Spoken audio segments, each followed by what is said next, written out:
آپ کو بھی بہت فائدہ ہو. والذین کذبوا بآیاتنا، رہے وہ لوگ جنہوں نے جھٹلایا ہماری آیتوں کو. سنستدرجہم، تو ہم بتدریج لے جائیں گے ان کو. سا مستقبل کے لیے ہے، ان قریب. ہم ضمیر ہے. نستدرجو یہ ہے اصل شکل. مضارع ہے، جواب متکلم ہے. ہم لے جائیں گے. سنستدرجہم، ہم انہیں لے جائیں گے بتدریج، درجہ بدرجہ. من حیث، ایسی جگہ لا یعلمون جس کا وہ علم نہیں رکھتے. وَأُمْلِي لَهُمْ، میں تو انہیں مہلت دے رہا ہوں. اِنَّ کَیدِی مَتِین، میری چال بڑی مضبوط ہے، بڑی پکی ہے. متین مضبوط ہوتا ہے، متن بھی اسی سے ہوتا ہے نا.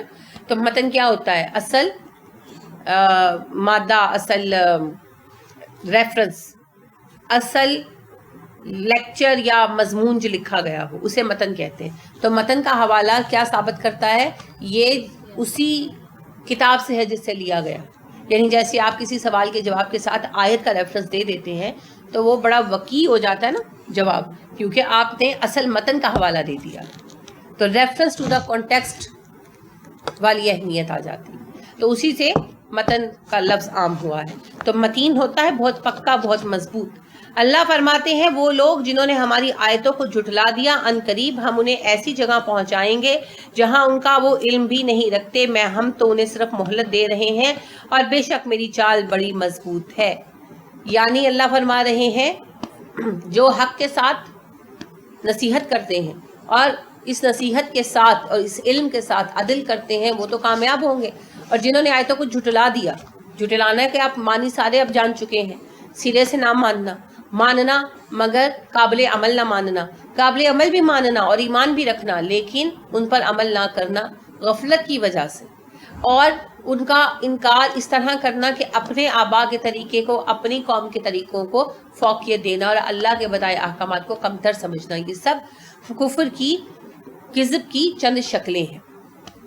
تو جو لوگ جھٹلاتے ہیں ہماری آیتوں کو، اللہ کہتے ہیں درجہ بدرجہ، دھیرے دھیرے، آہستہ آہستہ ہم انہیں ایسی جگہ پہنچائیں گے جہاں کا وہ علم نہیں رکھتے. کیا ہے وہ؟ جہنم نتیجہ. اور دنیا میں گمراہی، تباہی.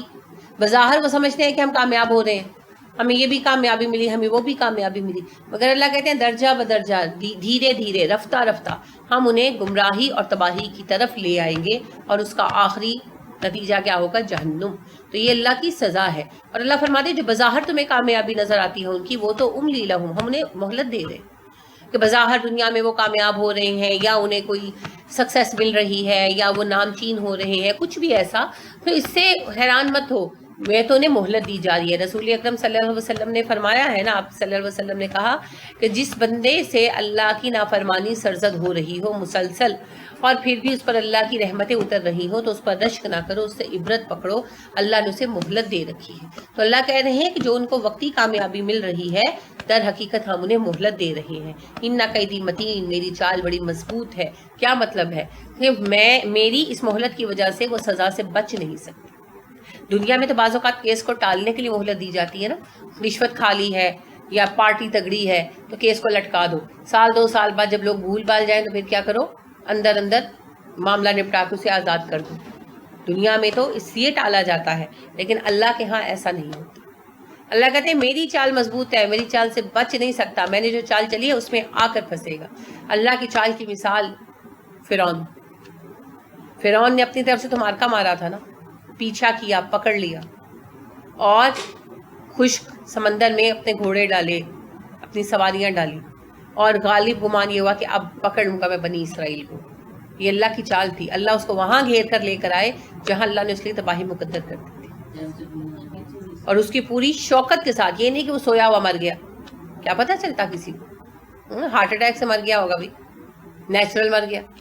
لیکن اللہ نے اس کو علل اعلان پوری شوکت کے ساتھ، اپنے لشکر کے ساتھ نکلا تھا نا، تو پوری شان و شوکت کے ساتھ نکلا تھا، تو پوری شوکت کے ساتھ، پورے ساز و سامان کے ساتھ، پورے حفاظتی لشکر کے ساتھ عین دنیا کے سامنے وہاں پر ہلاک کیا جہاں وہ سچ مچ عبرت کا نمونہ بنا. بالکل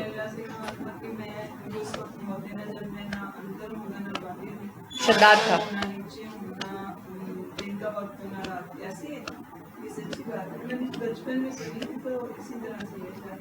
وہ جب گھوڑے سے اترا تھا نہ اوپر تھا نہ نیچے سے، نہ وہ دروازے کے اندر تھا نہ باہر تھا، اور دن بھی ڈھل رہا تھا، عصر کے بعد کا ٹائم تھا، نہ دن تھا نہ رات تھا. تو اللہ نے اس وقت اس کی جان قبض کی جب اپنی جنت اس نے بنائی تھی تو اسے دیکھنے جا رہا تھا. شداد تھا اس کا نام. نمرود تو ابراہیم علیہ السلام والا تھا نا، شداد نام تھا. شداد کے بارے میں یہ بات تو بالکل کنفرم ہے کہ وہ اپنی جنت اس نے بنوائی.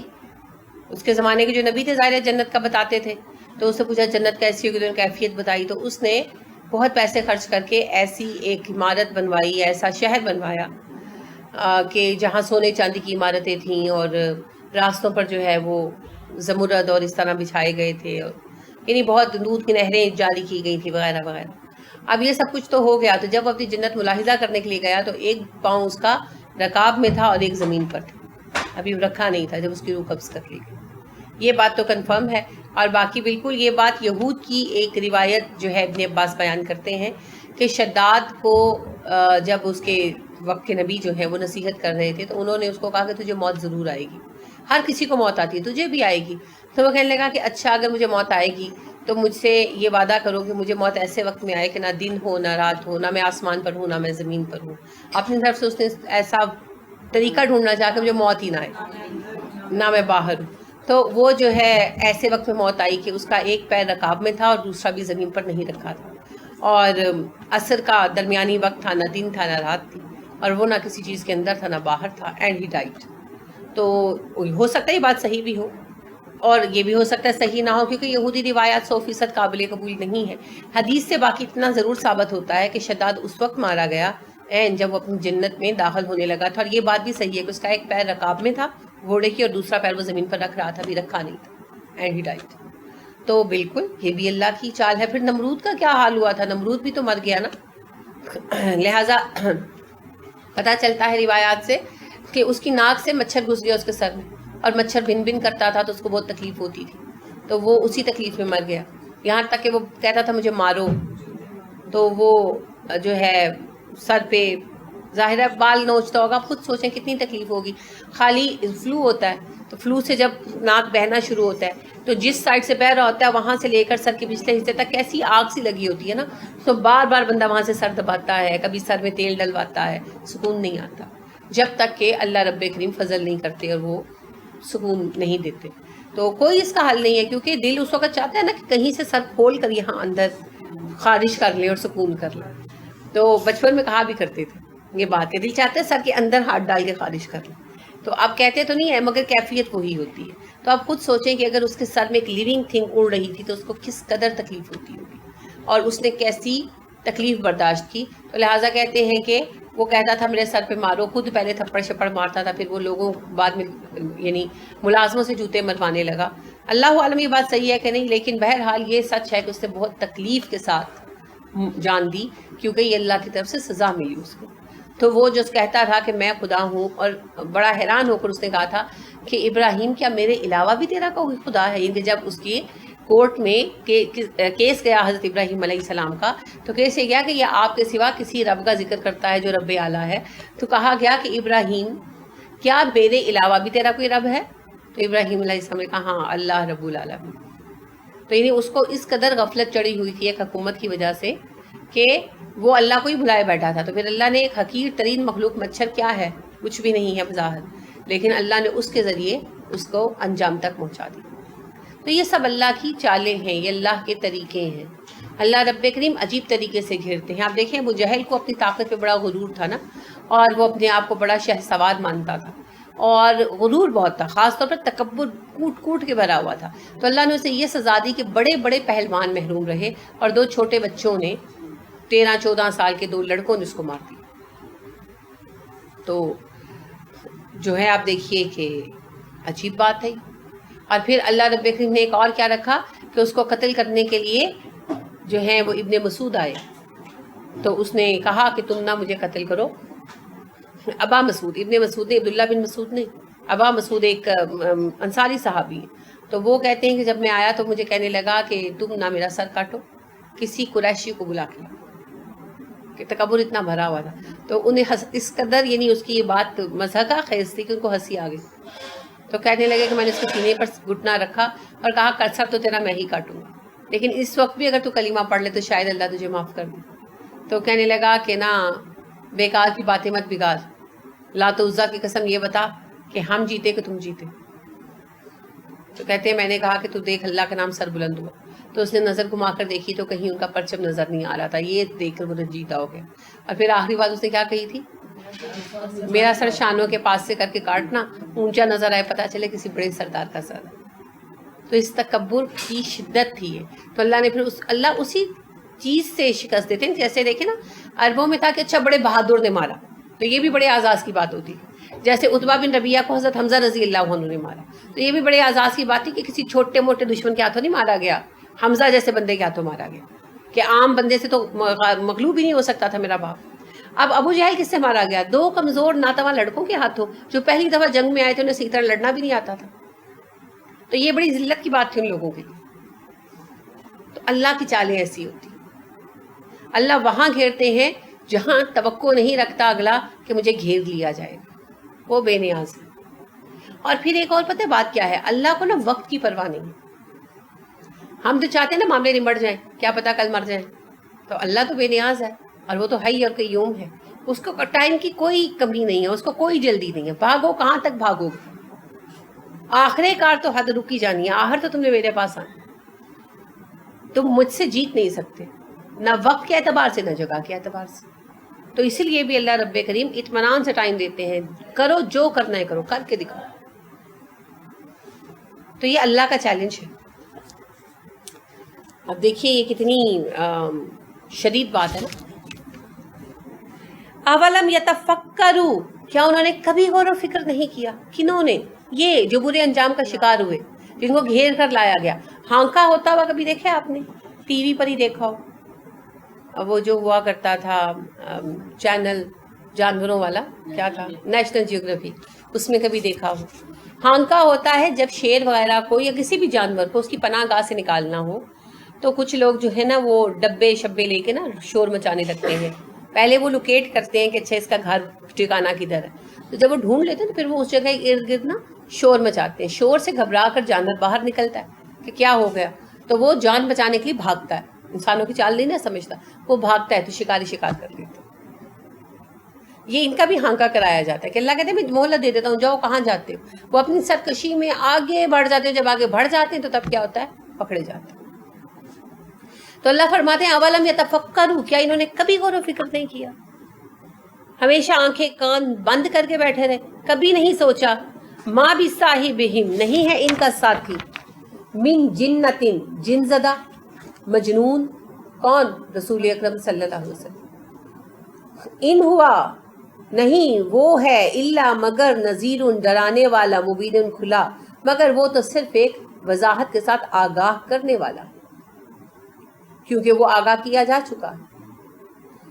آپ کو پتا ہے رسول اکرم صلی اللہ علیہ وسلم کے اعلان نبوت سے پہلے آپ صلی اللہ علیہ وسلم کو صادق و امین کہتے تھے، آپ کو بڑا عقل مند مانتے تھے نا۔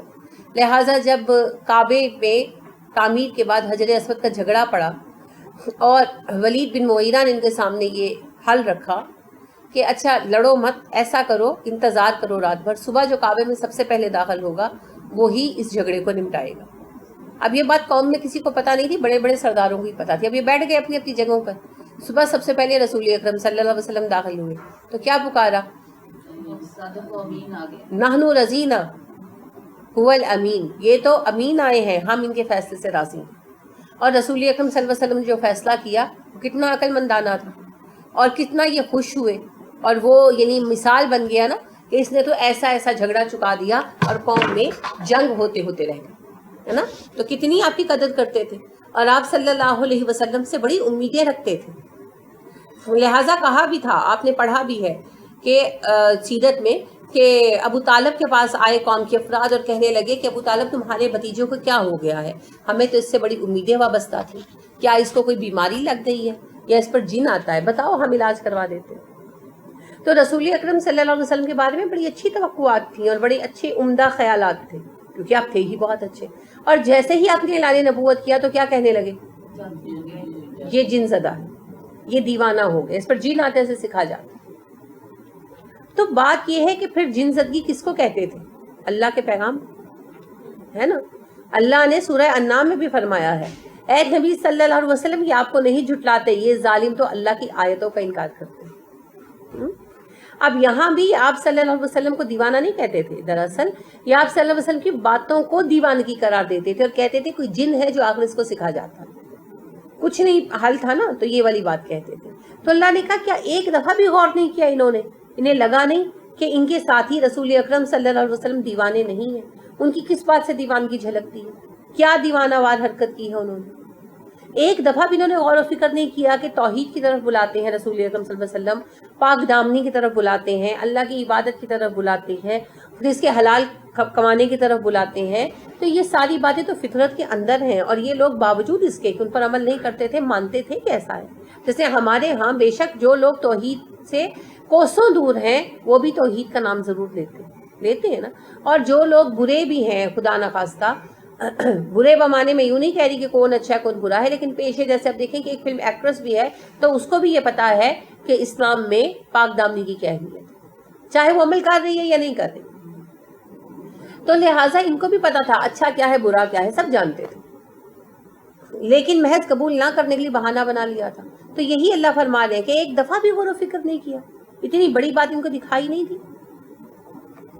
اولم کیا نہیں ینظروا انہوں نے دیکھا فی ملکوت السماوات والارض آسمان و زمین کے نظام کی نشانیوں میں. ملکوت اصل میں نشانی ویسے کہا جاتا ہے، نظام کو کہتے ہیں. تو زمین و آسمان کے نظام میں، نظام کیا ہے؟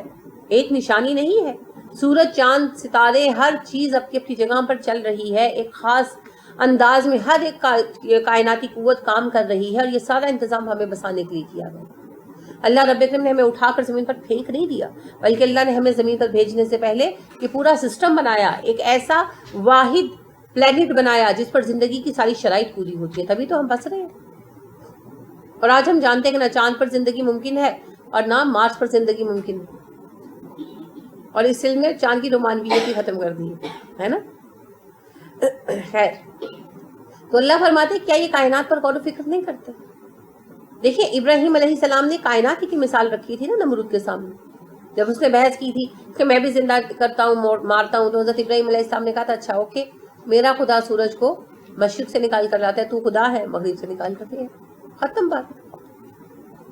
لہٰذا اللہ رب کریم نے کائنات کو جس انداز سے بنایا، جب سے کائنات بنی ہے اسی انداز پہ چلی جا رہی ہے، ایک لمحے بر کا فرق نہیں آتا. تو اس سے کیا ثابت ہوتا ہے؟ اللہ ایک. تو اللہ فرماتے کیا کائنات کے نظام پر غور نہیں کیا؟ وما خلق اللہ من شیء، اور وہ سب کچھ جو اللہ نے پیدا کیا ہے کسی چیز پر غور نہیں کیا. کیسی کیسی اللہ نے چیزیں پیدا کر دی ہمارے لیے. ہمارا اپنا جسم ہی عجوبہ ہے. ہمارے ہاتھ جیسی کون سی چیز ہے جو پیدا کی جا سکتی؟ کوئی بھی نہیں. میں پہلے بھی عرض کر چکی ہوں، ایک سے زائد بار یہ بات میں دہرا چکی ہوں، مگر یہ اس قدر پر اثر ہے کہ مجھے بار بار یاد آتی ہے کہ خالد جمیل اختر صاحب جو ہے انہوں نے معذوروں کے لیے بہت کام کیا. تو ان کے پاس ایک بچی لائی گئی دیہات میں جس کے دونوں ہاتھ کٹ گئے تھے ٹوکے میں آ کر. تو اس کے لیے انہوں نے اٹیچمنٹ بنائی کھانا کھانے کی. تو اس نے جب اس اٹیچمنٹ کے ساتھ کھانا کھایا تو سارے اسٹاف نے تالیاں بجائی. تو ڈاکٹر خالد جمیل اختر کہتے ہیں مجھے لگا بچی خوش نہیں ہے، ینگ لڑکی تھی. تو کہتے ہیں میں نے اس سے پوچھا کہ بیٹی جب سارے باہر چلے گئے کہ مجھے لگا آپ خوش نہیں ہے. تو کہنے لگی کہ جی وہ تو ٹھیک ہے میں روٹی خود کھا سکتی ہوں، پر جب میری امی مجھے واش روم میں صاف کرتی ہے تو مجھے اچھا نہیں لگتا. تو انہوں نے پھر ایک اور اٹیچمنٹ بنائی. مگر سوال یہ کتنی اٹیچمنٹس بنائی جا سکتی؟ ہم ان ہاتھوں کے ساتھ کیا کیا کام نہیں کرتے. اگلے دن ایسے ہی مجھے خیال آ رہا تھا کہ ہاتھ زیادہ ہے میں کیا کیوں، نہیں چنا جا سکتا نا، نہیں چنا جا سکتا. ہاتھوں سے ہم کتنا کچھ کرتے ہیں. اور ہاسپٹل میں ایک دفعہ میرے بیٹے تھے اور ایڈمٹ تھے، تو میں بھی ان کے ساتھ وہاں پر تھی. تو وہاں پر ایک بچہ لایا گیا تھا، دیہات کا ہی ہوگا، بہت لمبا چوڑا تھا، اس کی باڈی بتاتی کہ دیہات کا. تو اس کے نا دونوں ہاتھ کٹ گئے تھے، ایک کلائی کے پاس سے اور ایک کوہنی کے پاس سے. پتہ نہیں بیچارے کو کیا حادثہ پیش آیا، اللہ عالم. تو اس کی اٹینڈنٹ اس کی ماں اور بہن تھی. تو وہ جب صفائی ہوتی ہے تو باہر نکال دیتے ہیں نا، تو سب کو باہر نکالا ہوا تھا.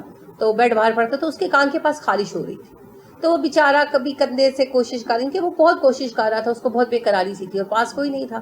تو میں دیکھ رہی تھی کہ چلو ابھی تو ماں یا بہن آ کے کر دیں گی، ساری زندگی کون کرے. ہم کتنے سارے کام کرتے ہیں جن کے لیے ہم کبھی سوچتے ہی نہیں ہیں. ناک صاف کرنا, کان کھجانا, مکھی اڑانا, کتنا کچھ ہم کرتے ہیں. اور یہ کتنی بڑی نعمت ہے یہ ہاتھ. یہ اپنی جگہ ایک عجیب اللہ نے ایجاد کی. اتنے سارے آپ دیکھیں کہ یہ جو ہیں جوائنٹس جو ہیں یہ اکٹھے موو کر رہے ہیں. یہ اس قدر حیرت انگیز چیز اس کی مثال ہے. میرے میاں انجینئر ہیں اور بہت اچھے انجینئر اپنی فیلڈ میں بہت سکسیزفل ہے. تو وہ کہتے ہیں کہ اتنی سائنس کی ترقی کے باوجود کوئی ایسی چیز نہیں بنائی جا سکی جو ایسے کر کے پانی مٹھی میں اٹھا لے, جیسے 2 ہاتھوں سے ہم پانی اٹھا لیتے ہیں, کہتے ایسی کوئی چیز نہیں بنائی جا سکی. تو اب دیکھیں ہم اسی سے آٹا گوندھ لیتے ہیں. کتنے کام ہے جو ہم اپنے ہاتھوں سے کرتے ہیں, اور کتنے ڈفرینٹ اینگلز پر اپنے ہاتھوں کو استعمال کرتے ہیں اور بازوں کو استعمال کرتے ہیں. کتنے جوڑ ہیں, کیسے یوز ہوتے ہیں. سبحان اللہ, یہ اللہ ہی بنا سکتے. تو اس تخلیق پر ہی کوئی غور کر لے نا تو ہم مان جائے کہ کوئی تو ہے.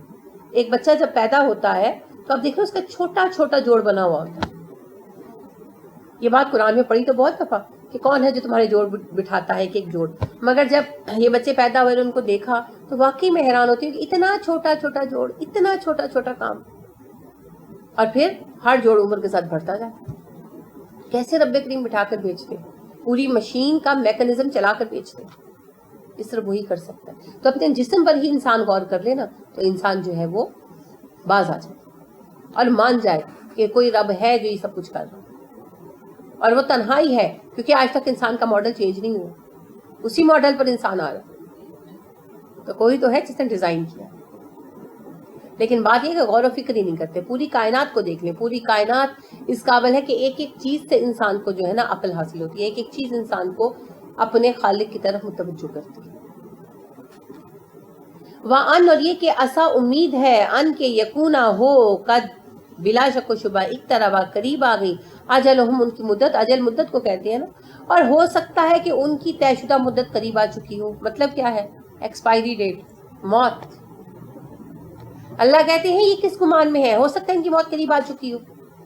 ہم بھی تو لگے رہتے ہیں نا, کوئی گل نہیں جی ابھی تو جوان ہو, بڑھاپے میں نیکیاں کر لینا. اللہ کہہ رہے ہیں کیا پتا وقت قریب آ چکا. پھر ایسی صورت میں کیا ہوگا, اگر اسی طرح ہٹ دھرمی دکھاتے دکھاتے مر گئے تو کیا ہوگا, کہاں پہنچیں گے, جہنم میں. تو پھر فما اصبرہم علی النار, یہ جہنم پر کتنا صبر کرنے والے. تو یہ سوچنا ہے. یہ وہی بات ہے جو رسول اکرم صلی اللہ علیہ وسلم نے بھی بتائی کہ انتظار میں مت لگے رہنا کہ توبہ کر لیں گے, ٹالتے مت رہنا. اور عمر فاروق رضی اللہ عنہ نے اپنے پہلے خطبے میں یہی بات کہی کہ لوگوں مجھے تم سے یہ اندیشہ ہے کہ تم زندگی کی امید میں توبہ کو ٹالتے رہو گے. تو میں تمہیں نصیحت کرتا ہوں کہ رات کو نماز پڑھو تو یہ امید مت رکھو کہ صبح کو اٹھوں گا, اور صبح کی نماز پڑھو تو یہ امید مت رکھو کہ رات پڑھے گی مجھ کو. اور عبداللہ بن عباس رضی اللہ عنہ سے جس نے پوچھا کہ اپنی نماز میں خشوع و خضوع کیسے لاؤں, انہوں نے کہا ہر نماز پڑھتے ہوئے یہ سوچو کہ میری آخری نماز ہے. کیونکہ کیا پتا, واقعی کیا پتا کل ہونی ہے کہ نہیں ہونی. باہر نکلے کوئی حادثہ پیش آ جائے. یہ رہ گئی بات کہ جی بوڑھے ہوں گے, کتنے ہی جوان مر جاتے ہیں. یہ کہاں لکھا ہے کہ بوڑھے ہی مریں گے, یہ تو اللہ کو پتا ہے. تو جو سفر لازمن پیش آنا ہے, یہ پتا نہیں ہے کہ کب پیش آنا ہے, اس کی تیاری رکھنی چاہیے. لہٰذا تیاری کرتے رہیں, جو مہلت ملی ہے اسے غنیمت سمجھیں. فَبِأَيِّ حَدِيثٍ بَعْدَهُ يُؤْمِنُونَ, تو اس بات کے بعد وہ کس چیز پر ایمان لائیں گے. حدیث بات کو کہتے ہیں. ہے دال سے حدث ہوتا ہے نئی واقع ہونے والی چیز. تو بات ہر وقت نہیں ہوتی ہے نا, ہر اگلا لفظ پچھلے سے نیا ہوتا ہے نا گفتگو کے دوران. تو اسی لیے بات کو حدیث کہتے ہیں. حادثہ اسی سے ہے, نئی رونما ہونے والی چیز. یہ اس کا لغوی مطلب ہے, اور اصطلاح میں حدیث رسول اکرم صلی اللہ علیہ وسلم کی بات کے لیے مخصوص کر لیا ہے ہم لوگوں نے. ٹھیک ہے, اب یہاں پر حدیث سے مراد قرآن بھی ہے اور رسول اکرم صلی اللہ علیہ وسلم کی تبلیغ بھی ہے, کیونکہ قرآن کو بھی حدیث کہا گیا. حدیث کلام کو کہتے ہیں نا. بعد ازاں ہم لوگوں نے یعنی ہمارے علماء نے حدیث کو خاص ایک ٹرم بنا لیا. یہاں تو عربی کے اصل معنوں میں استعمال ہو رہا ہے کہ اس بات کے بعد کس بات پر ایمان لائیں گے یہ لوگ. تو بات سے مراد قرآن مجید بھی ہے, کیونکہ رسول اکرم صلی اللہ علیہ وسلم قرآن مجید سناتے تھے, اور آپ صلی اللہ علیہ وسلم کی ذاتی تبلیغ بھی ہے, کیونکہ آپ قرآن کے ذریعے تبلیغ ہی کرتے تھے نا. تو اللہ نے فرمایا کہ اللہ کے نبی صلی اللہ علیہ وسلم کی تبلیغ کو چھوڑ کر اور قرآن مجید کو چھوڑ کر انکار کر کر اور کس بات پر ایمان لانے والے ہیں. یعنی یہ انتظار میں بیٹھے ہیں ہم ایمان لے آئیں گے، جب اللہ چاہیں گے ہدایت دے دیں گے، جب اللہ کو منظور ہوگا ہدایت دے دیں گے۔ کیسے ہدایت آئے گی؟ اگر قرآن سن کر تمہارا دل بدلتا، حدیث سن کر تمہارا دل نہیں بدلتا، تم قرآن و حدیث کی طرف راغب نہیں ہوتے، ان پر تمہارا دل مطمئن نہیں ہوتا، تو پھر کون سی چیز پر تمہارا دل مطمئن ہوگا تم ایمان لاؤ؟ کون سی بات باقی رہ گئی؟ سورہ بقرہ میں بھی اللہ رب کریم ارشاد فرماتے ہیں نا، یا ایھا الذین آمنوا ادخلوا فی السلم کافۃ ولا تتبعوا خطوات الشیطان انہ لکم عدو مبین فإن زللتم من بعد ما جاءتکم البینات فاعلموا ان اللہ عزیز حکیم هل ينظرون الا ان یاتیہم اللہ فی ظلل من الغمام والملائکۃ وقضی الامر وإلی ترجع الامور۔ اے لوگوں جو ایمان لائے ہو، پورے اسلام میں داخل ہو جاؤ، شیطان کی پیروی نہ کرو، کیونکہ شیطان تمہارا کھلا دشمن ہے، اور اگر تم ہدایات کے آ جانے کے بعد بھی ڈگمگا گئے تو یاد رکھو اللہ بڑا غالب ہے، حکمت والا ہے۔ اور پھر اللہ اعتراض کرتے ہوئے فرماتے ہیں کیا یہ سب اس بات کے انتظار میں ہے کہ اللہ اور فرشتے بادلوں کے سائے میں سامنے آ جائیں اور معاملات کا فیصلہ کر دیا جائے؟ یاد رکھو سب معاملوں کا فیصلہ اللہ کی طرف ہوگا۔ یعنی اللہ فرماتے ہیں کہ ہدایت آنے کے بعد، قرآن آنے کے بعد یہ اگر ڈیلے کر رہے ہیں، ایمان لانے والے بھی ڈیلے کر رہے ہیں، عمل نہیں کر رہے، تو کیا قیامت کا انتظار کر رہے ہیں؟ یہی بات یہاں بھی اللہ کہہ رہے ہیں کہ اگر قرآن پر ایمان نہیں لاتے، حدیث پر ایمان نہیں لاتے، تو اس کے بعد کون سی چیز آنے والی ہے جس پر ایمان لاؤ گے؟ کس چیز کے انتظار میں بیٹھے ہوئے؟ وہی بات جیسے ہم کہتے ہیں نا جی جد اللہ نے ہدایت دینی ہوگی، بھئی آپ قرآن سن رہے ہیں اور آپ عمل نہیں کر رہے، آپ اللہ کے نبی کا فرمان سن رہے ہیں اور آپ کہہ رہے ہیں ہاں جی بالکل حدیث سے ہے پر ساڑھے وڈے اج کر دیا ہے، پھر ہدایت کیسے آئے گی؟ کون سا طریقہ ہے ہدایت آنے کا؟ ہدایت کا طریقہ تو یہ ہے کہ جب آپ کے سامنے دلیل آئے تو آپ بات مان لیں۔ جیسے فرض کریں کسی بندے کو بی پی ہے اور وہ نمک بہت کھاتا ہے، تو آپ اس کو بتاتے ہیں کہ بھئی نمک کھانے سے بی پی بڑھتا ہے، وہ کہتا ہے نہیں ثابت کرو، آپ ڈاکٹر کی رائے لا دیتے ہیں، کسی ڈاکٹر سے بات کرا دیتے ہیں، وہ ڈاکٹر کی بات سننے کے بعد بھی نہیں مانتا، تو پھر کوئی طریقہ باقی ہے؟ نہیں ہے نا۔ لہٰذا ایک بندہ کوئی غلط کام کرے، کوئی بھی فرض کریں قبر پرستی کرتا ہے، قبر مزاروں پہ جاتا ہے، آپ اس کو کہتے ہیں بھئی یہ شرک ہے، وہ کہتا ہے نہیں میں نہیں مانتا، دلیل دو، آپ اسے قرآن اور حدیث سے ثابت کر دیتے ہیں۔ اب وہ قرآن کی آیتیں بھی دیکھ لیتا ہے، احادیث بھی دیکھ لیتا ہے، پھر کہتا ہے ہاں لکھا ہوا تو ہے لیکن ہمارے بڑے تو یہی کرتے ہیں، تو پھر کیسے ہدایت آئے گی؟ پھر ہدایت خود بخود نہیں آ سکتی۔ ہدایت تو مان لینے کا نام ہے، راستہ دکھانے کا نام۔ اب راستہ دکھانے والے تو راستہ دکھانا ہے، اگر کوئی مانے ہی نہ تو پھر جیسے آپ کے ہاتھ میں میپ ہے، آپ اس روٹ میپ کو پڑھتے ہیں، سمجھ بھی لیتے ہیں، اب اس کے بعد اس پر چلتے نہیں، اپنی مرضی کرتے ہیں، تو منزل پر تو نہیں پہنچیں گے۔ لہٰذا اگر ہم اللہ کے نبی صلی اللہ علیہ وسلم کی بات پر اور اللہ کی بات یعنی قرآن پر ایمان نہیں لاتے، اس پر عمل نہیں کرتے، تو پھر ہدایت کا کوئی دوسرا شارٹ کٹ نہیں۔ ہدایت کوئی دوائی نہیں ہے کہ پلا دی جائے۔ وہ جیسے پڑھائی کے متعلق استاد کہتے ہوتے ہیں نا کہ بھائی کتاب ہم نے پڑھا دی ہے، سبق پڑھا دیا، اب یاد کریں، یہ کوئی شربت تو ہے نہیں کہ گھول کر پلا دیں ہم ان کو۔ اسی طرح ہدایت گھول کر نہیں پلائی جا سکتی، ہدایت تو قبول کرنے سے آتی ہے۔ تو لہٰذا سب سے پہلے ماننا ہوگا، ایمان لانا ہوگا۔ ایمان لانا کیا ہے؟ تسلیم کر لینا، ہم غلط ہیں، ہمارے سامنے قرآن و حدیث کی یہ دلیل آ گئی ہے، ہم اسے تسلیم کرتے ہیں، اور اگر تسلیم ہی نہیں کرتے تو پھر ہدایت کبھی بھی نہیں آئے گی، اور ایسے ہی مر جائیں گے، اور ایسے مر گئے تو خسارہ اپنے لیے، کسی اور کا کچھ نہیں بگڑنا۔ لہٰذا ہمیں اپنے آپ کو حق کو قبول کرنے کا عادی بنانا ہو۔ اللہ ہمیں اس کے لائق کرے۔ کوئی سوال ہو اس سے متعلق تو پوچھیے۔ سبحانک اللہم و بحمدک ونشہد ان لا الہ الا انت ونستغفرک ونتوب الیک۔ السلام علیکم ورحمۃ اللہ وبرکاتہ۔